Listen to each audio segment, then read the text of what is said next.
Hector propose une barre d'outils à destination de l'enseignant qui va servir à interagir avec les Hectors des élèves dans une classe équipée de plusieurs Hectors. La première chose que peut faire l'enseignant, c'est vérifier qui est connecté. Donc là, on va s'apercevoir que Delphine et Louis sont connectés et l'ordinateur de Gabriel n'est pas connecté puisqu'il est éteint.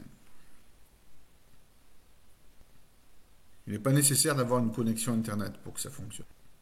Aider, ça va permettre à un enseignant de prendre la main sur un ou plusieurs Hectors des élèves. Donc là, je vais me connecter sur l'ordinateur de Louis et sur celui de Delphine. Donc les écrans des ordinateurs élèves apparaissent dans une petite fenêtre et l'enseignant va pouvoir interagir comme s'il était physiquement présent devant l'ordinateur de l'élève. Donc on va pouvoir manipuler les fichiers, démarrer des logiciels, etc. Donc là, l'ordinateur de Delphine est en marron et l'ordinateur de Louis est en jaune. Je vais d'ailleurs naviguer dans les dossiers pour me positionner sur les évaluations de maths, on verra, ça nous servira tout à l'heure.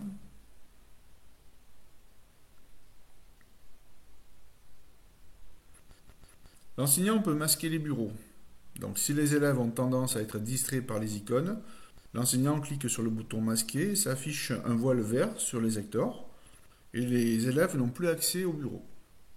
Ça leur permettra de se concentrer sur les explications de l'enseignant. En cliquant à nouveau sur le bouton masqué, on va réafficher les bureaux.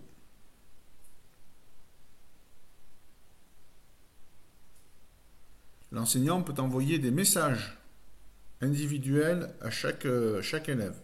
Donc il y a une liste de messages que l'on peut programmer, des messages tout prêts. Et sinon, on va composer un message à la volée.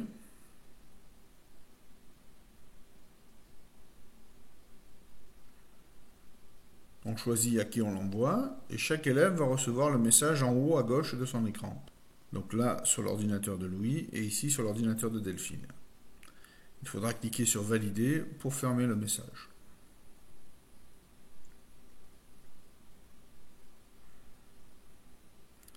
J'affiche les traitements de texte sur les ordinateurs des élèves et depuis l'Hector de l'enseignant, je vais faire une capture d'écran. Donc je vais capturer une image. Et cette image, je vais l'envoyer aux élèves en cliquant sur le bouton coller. Je l'envoie à mes deux élèves ici. Et chaque élève va recevoir un petit message pour lui indiquer qu'il y a une image de disponible. Voilà, c'est le cas pour Delphine ici. Et il suffit de coller pour coller l'image dans le document qui est ouvert. Peu importe le logiciel, hein, ça va marcher dans tous les logiciels bien sûr. Louis, on va faire pareil. Louis colle donc l'image envoyée par le prof. De la même manière, on peut envoyer du texte aussi. Donc je sélectionne un texte que je copie dans le presse-papier de l'ordinateur de l'enseignant et je vais l'envoyer aux élèves. L'intérêt, c'est que l'enseignant construit le cours. Les élèves ne prennent pas de notes, ils restent concentrés sur les explications de l'enseignant et le cours se construit automatiquement sur chaque élève, sur chaque ordinateur des élèves. On va coller le texte sur l'ordinateur de Delphine ici. Voilà, donc le texte a été collé. Tableau, je ne vais pas le montrer, mais c'est l'inverse de aider, c'est-à-dire que c'est l'élève qui va se connecter sur le lecteur de l'enseignant qui est branché sur un vidéoprojecteur par exemple, et du coup l'élève aura le tableau sous ses yeux, sur son ordinateur. Ça lui évitera de se déplacer au tableau, hein, s'il a peur du tableau ou alors s'il est à mobilité réduite. C'est un outil qui va lui faciliter le travail. Ensuite, lorsque l'enseignant va construire des documents sur son ordinateur, alors je me positionne dans le dossier évaluation des élèves ici, et je vais sur l'ordinateur de l'enseignant, dans le dossier maths évaluation, dans lequel il y a un fichier ici, et ce fichier je peux l'envoyer à tous mes élèves.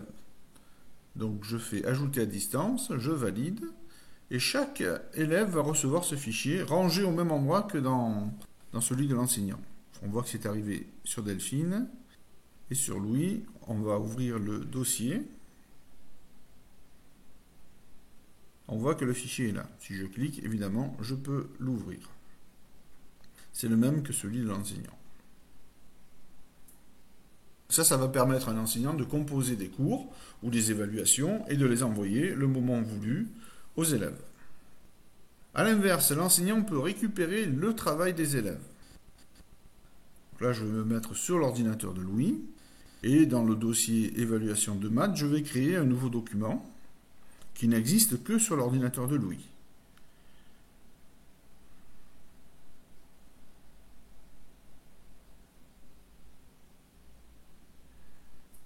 Voilà, c'est un fichier traitement de texte. Je vais renseigner quelque chose à l'intérieur.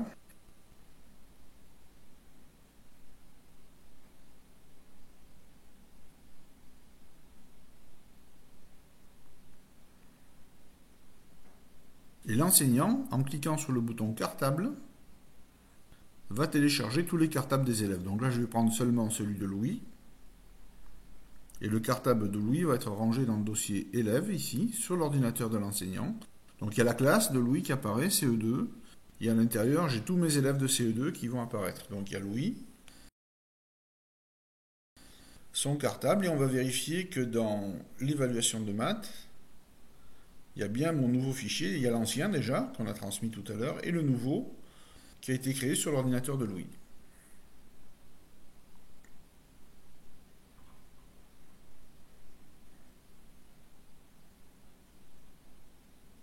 L'enseignant dispose aussi d'un ensemble d'outils qui vont transformer son Hector en TNI via un vidéoprojecteur ou directement branché sur un écran de TNI.